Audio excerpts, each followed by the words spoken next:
Well, welcome Kelly Leonard, legendary creative and innovation executive at Second City in Chicago, who incidentally is going to be our keynote speaker at the NPHI Summit this April in Chicago. I just screwed that up a Yeah, little you bit. did, but that's okay. Kelly, Sorry, guys, we're improving too. Look, in improvisation, everything you do is right. So that was absolutely love it. correct. Oh, Kelly. Let's keep going. Well, welcome. We'd love to start off with name dropping. I mean, for 20 years, right? You've headed the live theatrical division at Second City. So, talk to us, if you will, about some of your alumni. I'm very nosy, Kelly. I'll speak for myself. You got it. So let me go before my time. So Second City is probably best known for all the famous people who came out of here. So we opened our doors in 1959, and our predecessor, the Compass Players, included people like Mike Nichols and Elaine May. And then the Second City launched the careers of Alan Arkin and Gilda Radner and John Belushi and Fred Willard and Robert Klein and Joan Rivers and John Candy and Martin Short, all these amazing people. When I started here on staff, so my first gig was as a dishwasher, not as glamorous as it sounds. The cast included Mike Myers and Bonnie Hunt and Jane Lynch. Chris Farley and Tim Meadows had just been hired in one of our touring companies. And by the time I became the producer of Second City in 1992, my first cast included Stephen Colbert, Steve Carell, Amy Sedaris. I hired Tina Fey and Amy Poehler and Jason Sudeikis and Cecily Strong and Keegan-Michael Key, A.D. Bryant, Rachel Dratch, a whole bunch of people. The 90s were magic. Yeah. And I did that gig up into 2015 when I wrote this book called Yes And, which is about how we take improvisation into places that are not theaters, that we take them into businesses. Yeah, we've got and it right here, in hospitals. fact. Yeah. We have Kelly. your book. Yeah. It's a There great, you go. Look at that. Yeah, It's there a it is. fabulous book, It really is. and we recommend it. Yeah. Well, it's an amazing career. Absolutely amazing. What was it like when you hired these extraordinary people as they just started out? Tell us a little bit about sort of what that was like. So it's not, I'd like to say I have some sort of like magic eye, but I named all the famous people who came here before me, and there's going to be a sea of famous people after I was done picking. So we are very blessed at Second City that we attract first-rate talent, in part because we are so well known for launching these careers. But what really ties all these people together is that they all studied improvisation at Second City, that they all went to our school, that they all learned the art of making something out of nothing together.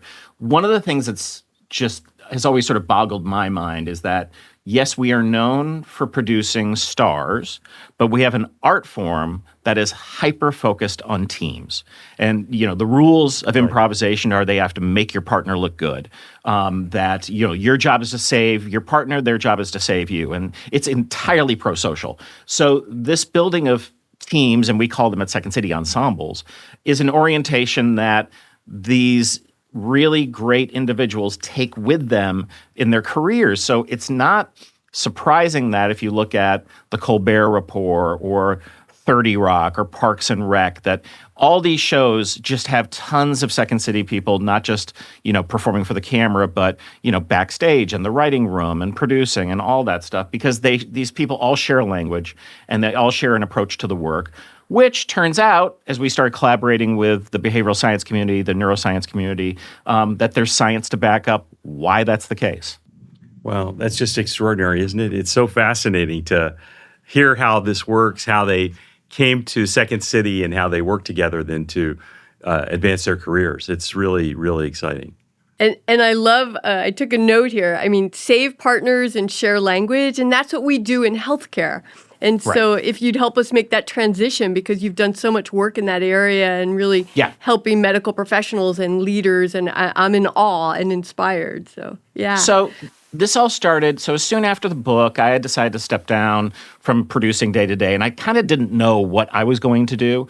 And I was lucky enough to encounter some folks at the Booth School of Business at the University of Chicago, a woman named Heather Caruso, and she and I and my wife, Ann Libra, collaborated on creating a thing called the Second Science Project. So this was about a 4-year endeavor that looked at behavioral science through the lens of improvisation and vice versa. So we had a weekly lab, and one of the big jokes, because for those of you who the University of Chicago, not known as a particularly funny place. It's known as the place where laughter goes to die. That is great. And one of the things that when we had our weekly lab, and by the way, like the building we were in, the numbers on the offices made no intuitive sense. They were not sequential. I don't know who did this. It's like everyone was too smart for themselves. Yeah. But people would often say that they knew where our lab was because it was the only place where people were laughing. Great. We would develop, we went on to develop bespoke exercises, combining the science and the improvisation, orientation programs, all this stuff. And around the same time, I got a call from Adam Grant, who's a well-known professor at Wharton, and he's an old friend of mine. I've been interviewed for, half a dozen of his books and never appeared in any of them. But Adam's research is all about, Give and Take was his first big book, and it's about, reciprocity and giving and all that is actually a path to success as opposed to the other way. It's not that you can't become successful the other way, but it's not going to end well. And Adam had called me because his friend Ai-jen Poo was moving to Chicago, and he's like, hey, would you just take this person to lunch? I'm like, sure. And I hadn't done research on her, which I should have. And I was coming from the University of Chicago from one of our lab sessions. And I meet Ai-jen, and we sit down, and I'm like, hey, I don't know what necessarily we're going to talk about, but I've just had an incredible morning. Do you want me to tell you about my day? And she said, yeah. And it turns out Ai-jen was the executive director of a group called Caring Across Generations. She also is the executive director of the National Domestic Workers Alliance. And she works with caregivers. That's her thing. And what I was describing to her, and I'll give you an example.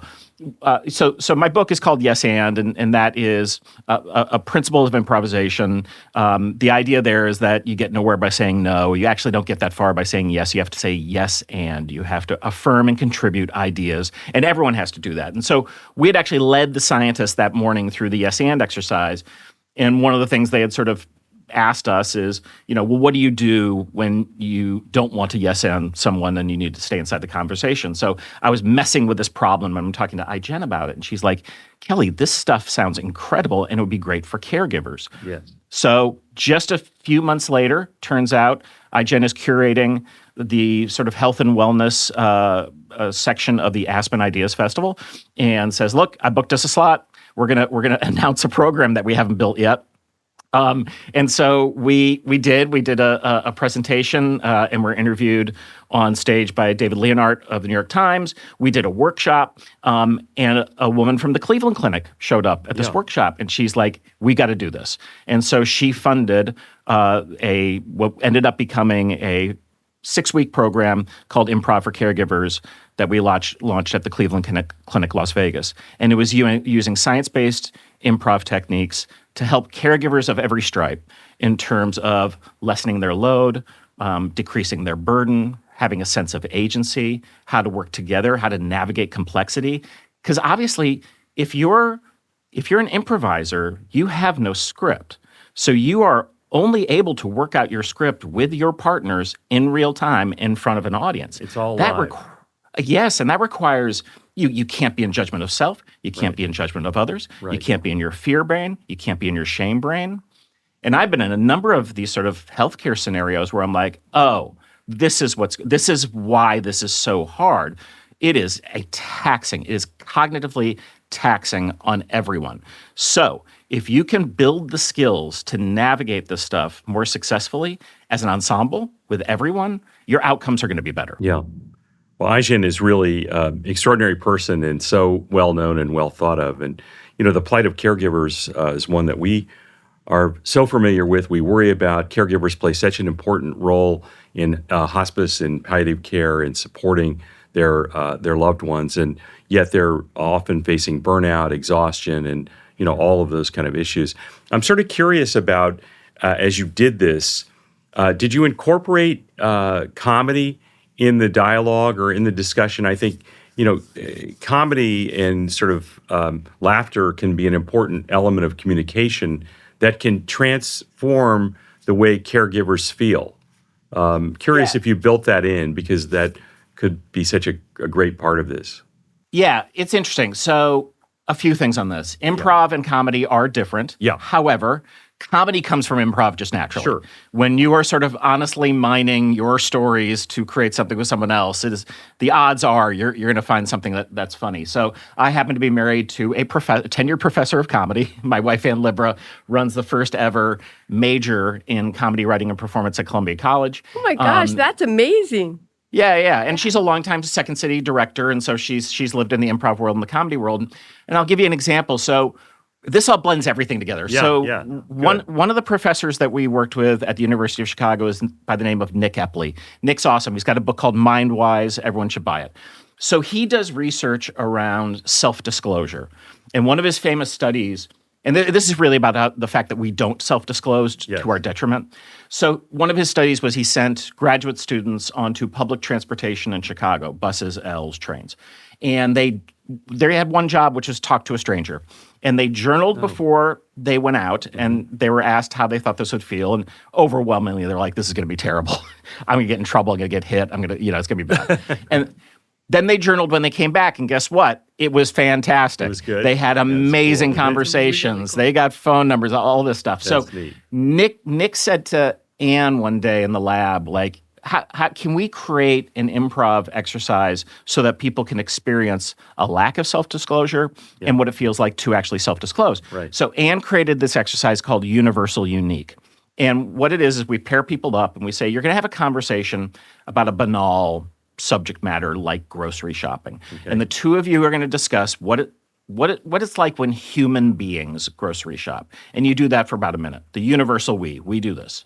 We go to the store, we go to the produce section, that sort of thing. It's a boring conversation, lasts for a minute. Say, okay, you're going to have the same conversation, except you're each going to talk about how you individually grocery shop. The change in the room is beyond the pale. Dramatic. Because we're all weirdos. We have the weirdest, shopping Touching fetishes. the fruit and all this stuff. Touching the fruit, forgetting the bags, I was just needing going go to say, somewhere. don't grab the bag. I'm there with you. Yeah. God forbid that they move the aisles around and then we're just lost. Totally. We don't even know what to do. And what we talk about in that is here's the deal. And we know this, and this is a comedy thing as well. Comedy is not funny if it's vague. Comedy is funny when it's specific. Specifics are your friend. That's the same thing with improvisation. If you give me some vague, idea of who I might be or where I might be, I have nothing to root onto. So, and one of the things that Anne often does if she sees her beginning students struggling in an improvisation, she says, hey, mind for a few things that are true about yourself.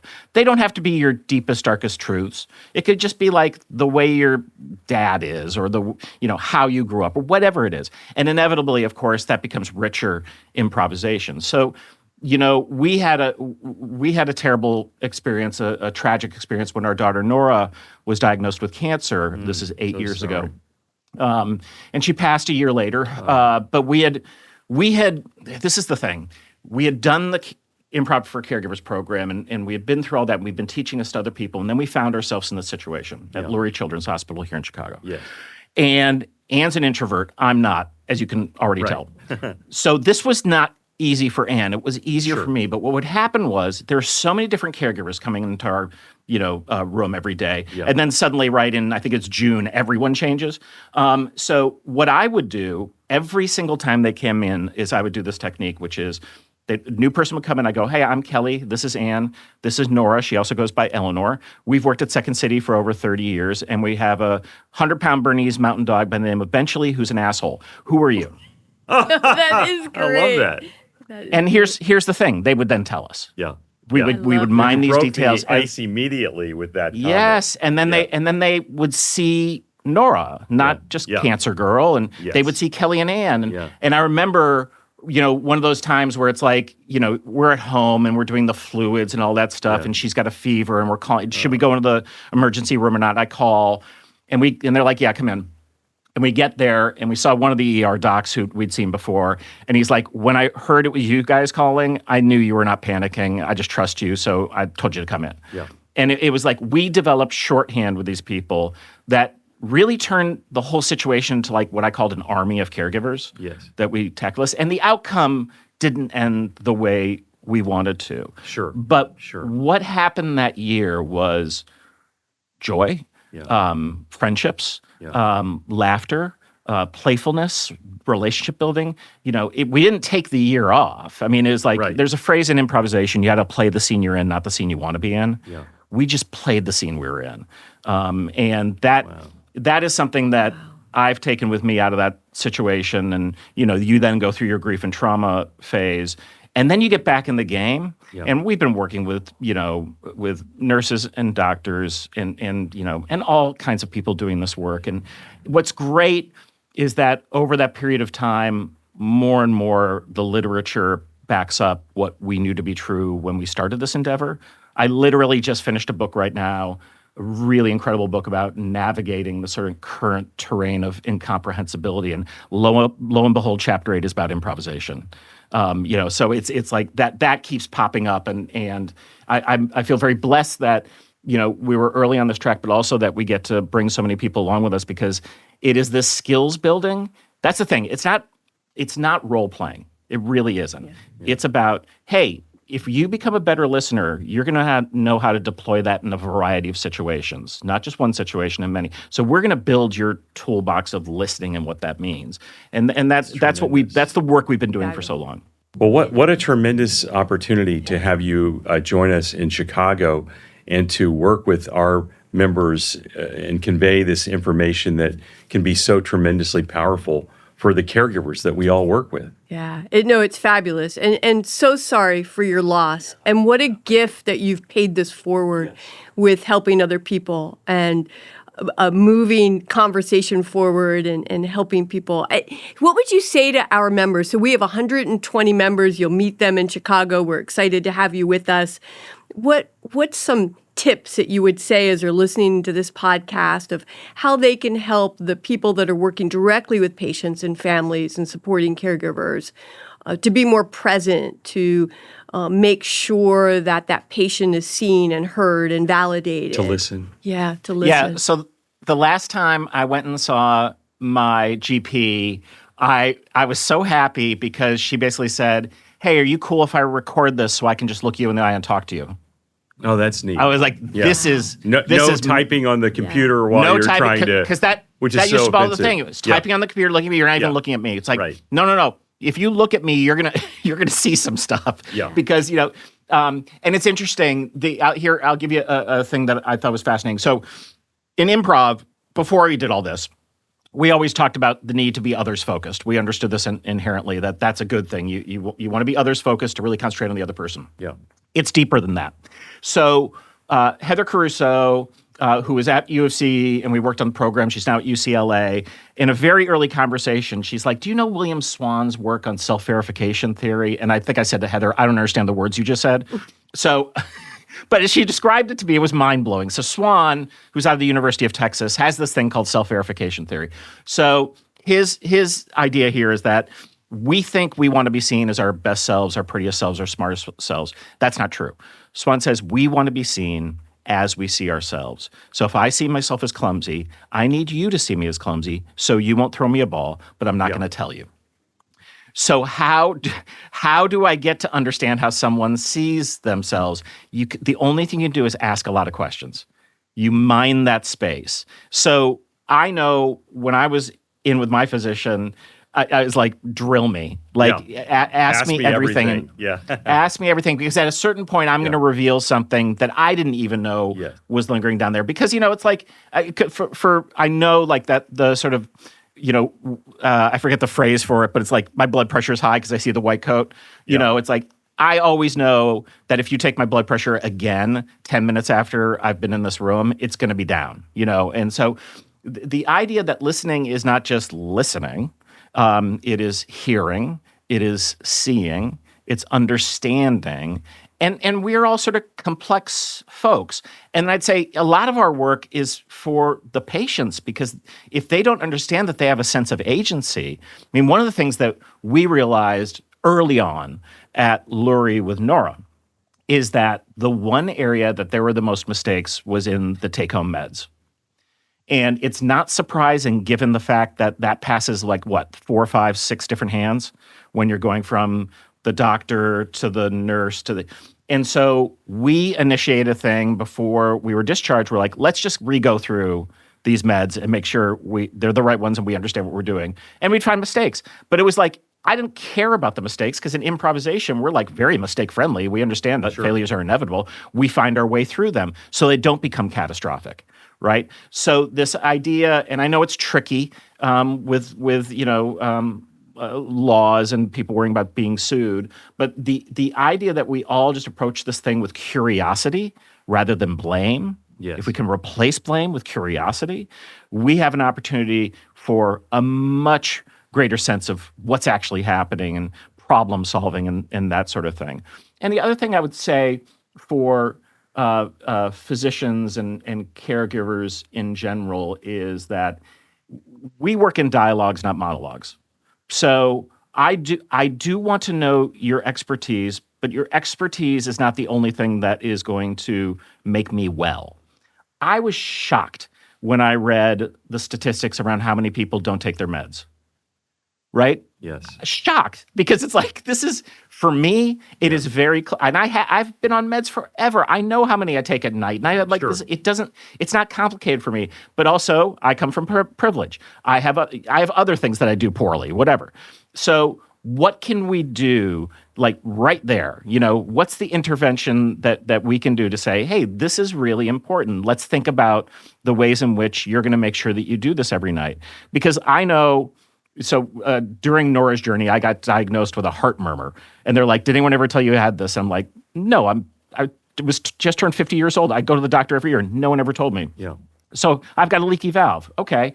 So what do I need to do about that? And they're like, dental, diet, get your weight down, all that. Yeah. So I'm lucky in that I host the Second City podcast. I interview all these sort of academics and scientists about their ideas. I started interviewing every habit person I could find. And it ends up, I put out my workout sneakers and my workout clothes the night before. I have other, that's great. There's all these techniques I use to make myself, my wife has been pushing me to drink more water forever.